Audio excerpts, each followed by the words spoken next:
Today, we are privileged to have someone very special to deliver the keynote address and speak to the audience on the theme of social wellness.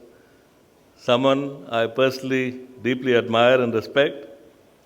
Former Health Minister Dr. Anbumani Ramadoss, ladies and gentlemen, needs no introduction.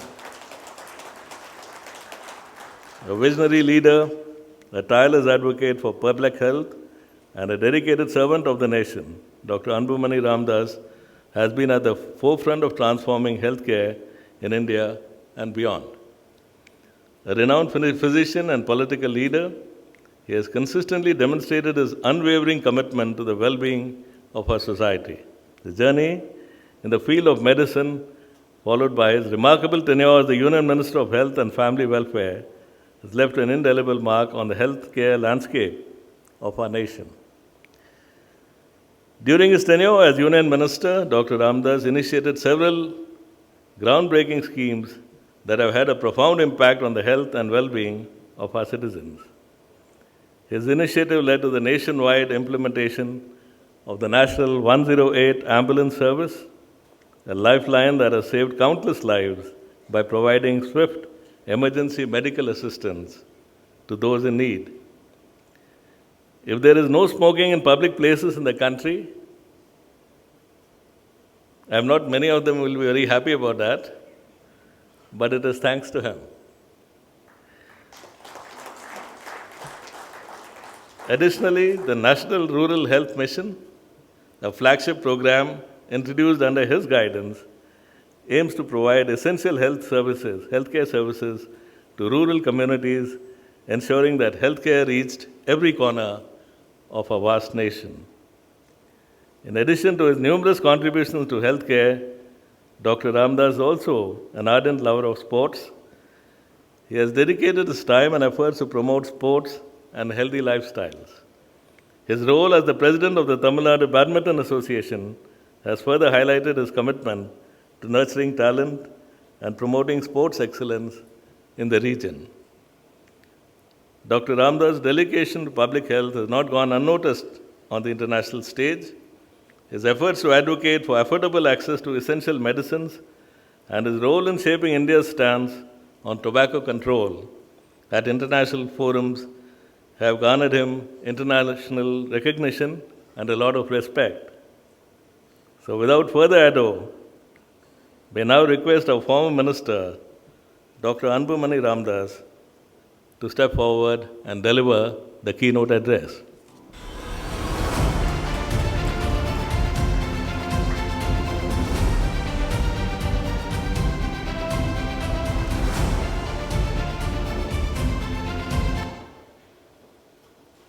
Thank you, Colonel. Good morning, everybody. I'm very happy to be here amongst you all on the 6th Radiant Wellness Conclave. I would like to thank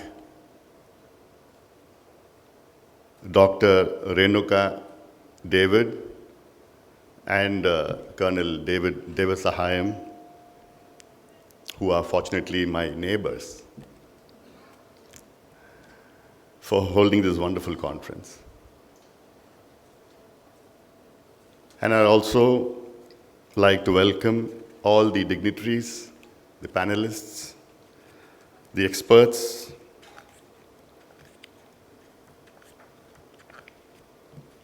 Barkadat, Lieutenant General Devraj Anbu, Lieutenant General Sandhu, Revati,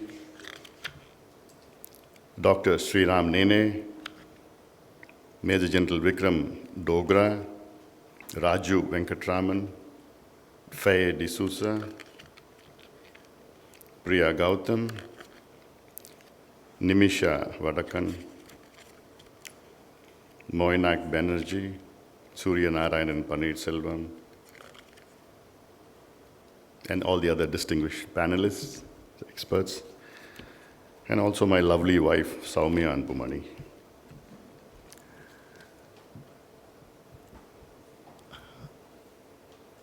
Wellness is a holistic concept of self-being,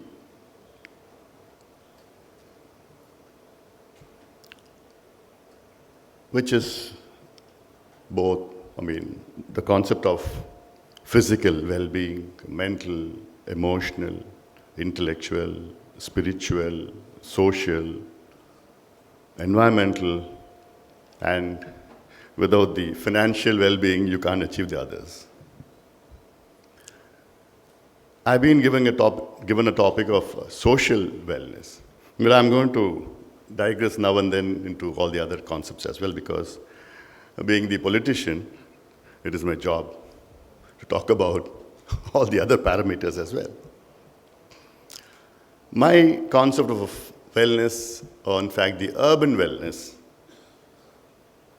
is we are holding this conference in the most urbanized state in India.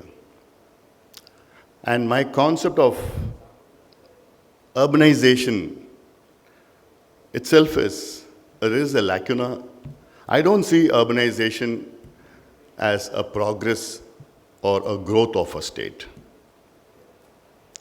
Coming from a rural area, coming from the villages, I see a concept of urbanization being driven to the urban areas by lack of opportunities, by lack of employment, by lack of agriculture, by lack of water, by lack of health care. And the concept of urban wellness and a rural wellness.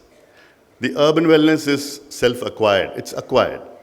Whereas the concept of rural wellness in India is imbibed in our way of life, in a way of our culture, sometimes in a way of our religion, a way of in our beliefs, a way of our food habits, our customs, and the base of everything is our family.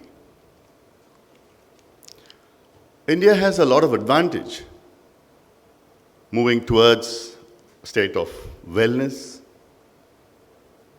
And I would say the biggest advantage India has is a concept of a family system, which is lacking in the Western part. We have a fallback on our family system for all our, whether it is emotional issues or marriage issues, or intellectual problems, financial problems. We have a huge support group, fall back on family and friends.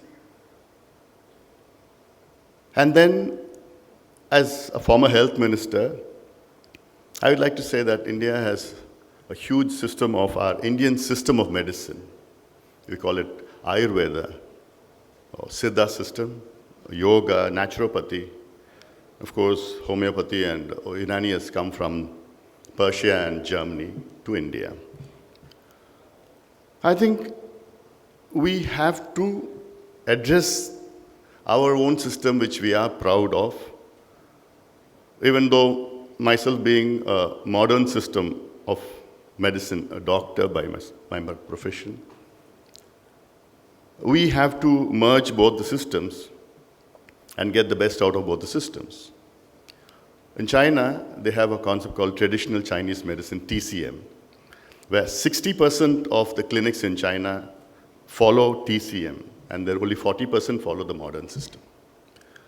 When I was a minister during 2004 to 9, I had tried to bring a convergence between both the systems, but unfortunately, the Indian Medical Association, which I also am a member, they had opposed this concept and said, "What are we going? Are we going to be a homeopathy doctor or an Ayurvedic doctor?" And there was a lot of protests at the time.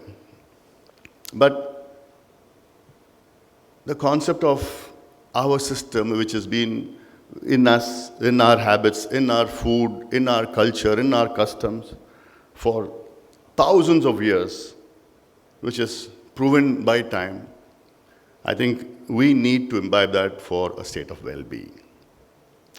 Yoga, founded in India exported to America, then imported back to India, because we follow the Americans. But unfortunately, the concept of yoga, the scientific evidence of yoga, I think Dr. Rene is there. Nene is here, and he could vouch for that. Where in Harvard and Johns Hopkins, they had scientifically validated yoga reduces hypertension, reduces blood pressure, reduces diabetes. And then when we follow it, I think we need to introspect this avenue more, and I think we need to move forward on that. Another concept of mental wellness, a concept of mental wellness. India is such a huge, diverse country, where we have huge diversity of our religion, our language, our customs, all these things like. And also a lot of problems based on all these issues. In India, nearly about 10 to 12% of the population have some sort of mental health disorder. And the concept of mental health disorder itself is a stigma in society today. When you say 10 to 12%, in numbers, it counts to nearly about 140 to 150 million people. Some sort, maybe small stress, or some here and depression, and then bipolar or schizophrenia or substance abuse, which is increasing every single day amongst the youngsters today. And do we have a system to support it? No. Do we have the experts to help it out? No. But why is this huge burden of mental health disease being absorbed in our society? How it is being absorbed is my way of thinking is like India is a very pious country, a religious country. And every religion has a way of absorbing the stress. The Hindus going to the temple, the Muslims to the mosque, the Christians to the church every week. And I see this mostly not only in the rural areas, but as medicine or as science is growing, so as our piousness. Because I see a basic structure of a household, a lady in a household.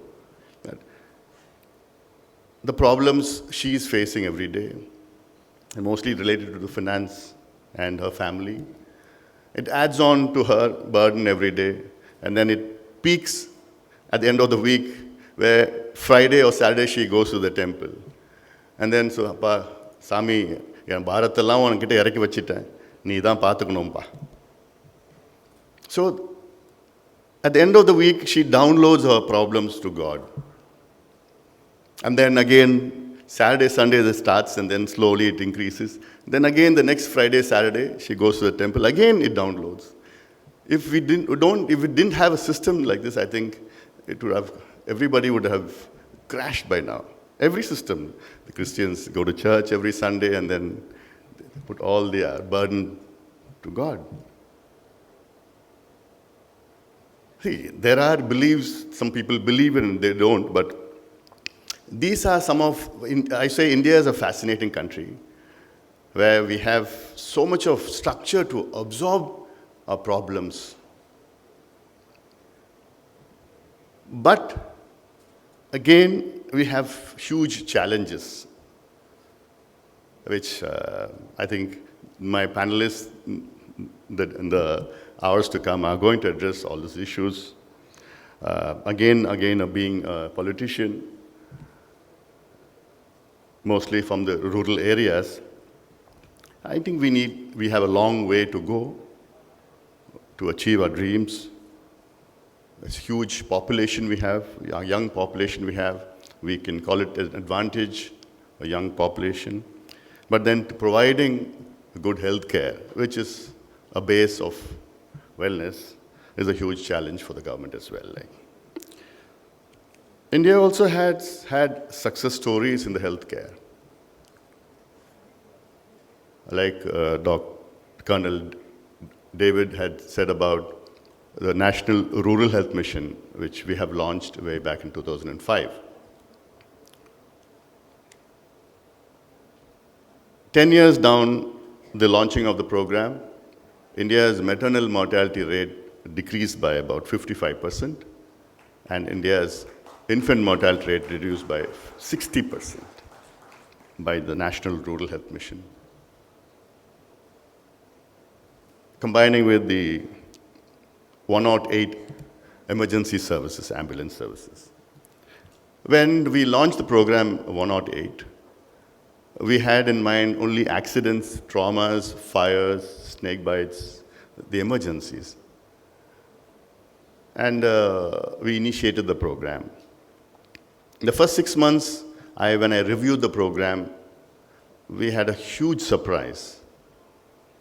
And my secretary had said that the highest number of calls for 108 ambulance was for maternity. It is nearly 24% of the calls were for maternity. And we had no idea that we are going to launch a program where the highest calls are going to go be for maternity. And I was so happy, I had tears rolling down my cheeks, because to save our mothers and children, that is what we are all here for. And that is what my job as a minister at that time was. I would fail in my duties if I don't address issues of environment related to wellness. Because my wife, she is an environmentalist, and I'm a hardcore environmentalist. I'm a farmer, a doctor, and lastly, a politician.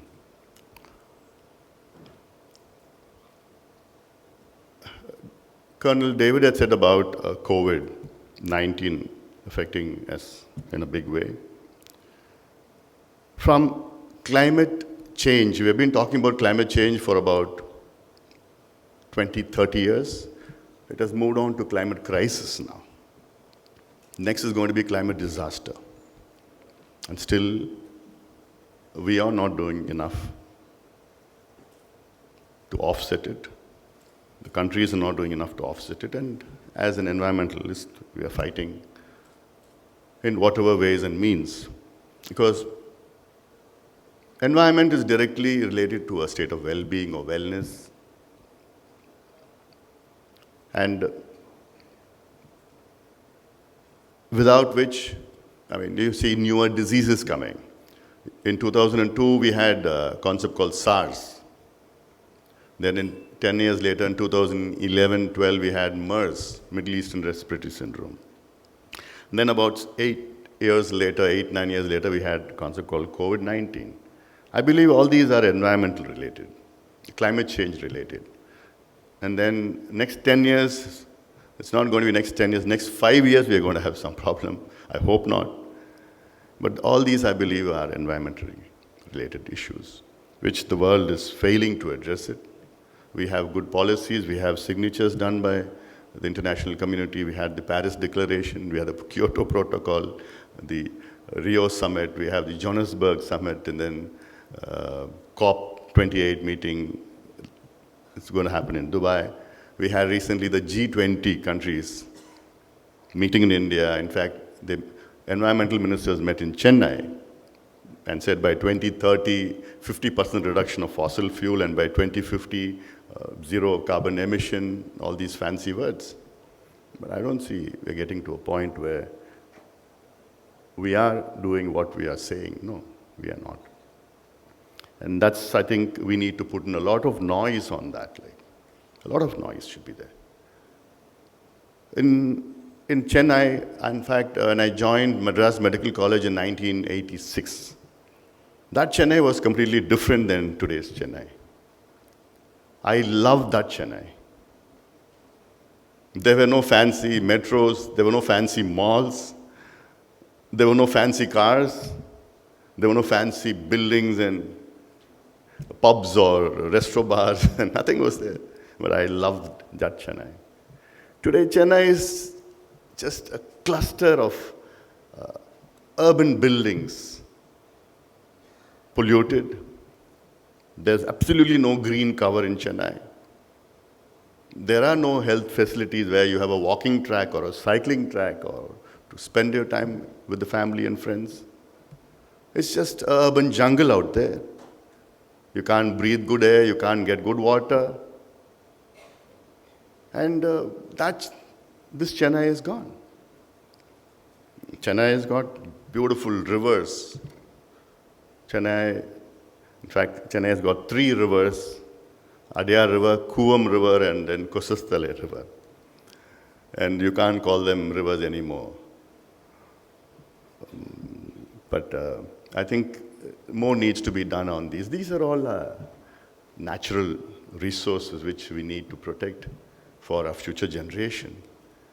And the concept of pollution and moving on, like a lot of other business modules based on environment and concept of wellness, saying that this cliche of organic food, organically grown vegetables, organically grown coffee, organically grown fruits. But then when you delve deeper into it, I don't see it. 80% of what they sell as an organic product, it is not organic. So these are issues, I think, which we need to go into. I don't know whether you're going to talk about these issues, but I'm sounding it. Like in the future, I think we need to take up a lot of things which I'm trying to sound today. As a person who has been going around the state, going around the country, and we need, because I see that India now is on the economic front, we are racing ahead, even though we have huge challenges, but we are proud that India is moving forward on the economic front. But the economic development, has it transcended into the social development of people? No. Take the happiness quotient, even though it is loosely linked to wellness. Out of 136 countries, India stands 122nd in the happiness quotient. So we are not a happy nation. Just bits and pieces here. So we have to join all those strings and take all these issues which I've said. And I think it's a long way to go. It's a long way to go. And coming back to urban wellness, it's a huge disparity between urban wellness and rural wellness. The concept of rural wellness, I think it is just very, very negligible. But then the urban wellness is something where there are issues to be addressed. We can't compare ourselves to the West. West is completely different.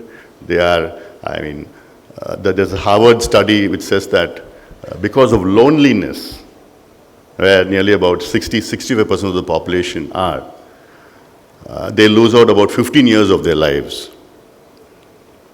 It's like equal to about smoking 15 cigarettes a day. So all these issues, but here, like I already said, that we have a huge support group, a family, our friends, our Indian system of medicine, then of course our religious places, all here to support us in every way, whether it is mental state or a physical state or intellectual state or a spiritual state or social state. We have such huge social groups who support us in every way. So I think I'll just finish, with a little food for thought. This summer, I just digress a little bit so. This summer has been the hottest summer ever recorded in world history. Next year, we are going to be saying the same thing. And then the year later on, we are still going to be saying the same thing. We have had extreme weather events this year, last year, the year before, every year. The 100-year, once in a 100-year rain, or once in a 200-year drought, or once in a 300 years hurricane or cyclone or a typhoon or whatever we call it And the damage which is caused by these natural events, like I just read through a couple of them. In 2022, in order of damage, the amount of damage done, Hurricane Ian in the US and Cuba, more than $100 billion. European drought, more than $20 billion. Flooding in China, more than $12 billion. Drought in China, more than $8.4 billion. Flooding in East Australia, more than $7.5 billion. Flooding in Pakistan, $5.6 billion. Storm Eunice in Europe, $4.3 billion. Drought in Brazil, $4 billion. Hurricane Fiona in Caribbean and Canada, $3 billion. Flooding in South Africa, $3 billion. It all adds up to, I don't know, a year, $200 billion a year. These are all major events. In the minor events, you put it's about $300 to $400 billion a year. And we haven't counted India on this list. I think these are something which I think we need to wake up and take note of these things and make a lot of noise. This is a very knowledgeable crowd. And I think it's time that we make a lot of noise on the environmental issue so that pressurize the government, whether it is the state or the national government or the world governments, because our future generations to come, I think ours is the only generation which could take action for the future. Because we can't leave this to the future because they won't have a future. So we are in the current generation has a lot of responsibilities to make a lot of noise and so that the future generations will live a happy life. And lastly, about wildfires, heat waves, ice storms. So everywhere you have in the world, you have all these things happening. So I think I'll stop with that. And I'd love to share with you a lot of my thoughts of environment, climate change. I think Colonel David could have a concept or a meeting on this issue, which is something where everybody is being affected, whether it is a rural or an urban, the entire country, the entire world is going to be affected on that leg. With these words, once again, I'd like to thank Dr. Renuka and Colonel David. They are wonderful people, and Colonel David, he's come up the hard way in life, and he's such a gentleman. He's giving back to the society. And I've heard him many times where said he's helping out thousands of families, employing them in every way, destitutes. And I like his concept of helping out war widows, where I think nobody has taken care of them. And I like the concept. Colonel David, we are all with you. We'll help you in every way. And I wish this conclave a huge success. I'm sure it will be success looking at the speakers and the dignitaries who are attending this. And with these words, thank you very much for inviting me. All the very best. Have a good morning. Thank you, sir. Request you to remain on stage for a moment longer. Request Colonel David and Dr. Renuka David to please present our guest with a token of appreciation.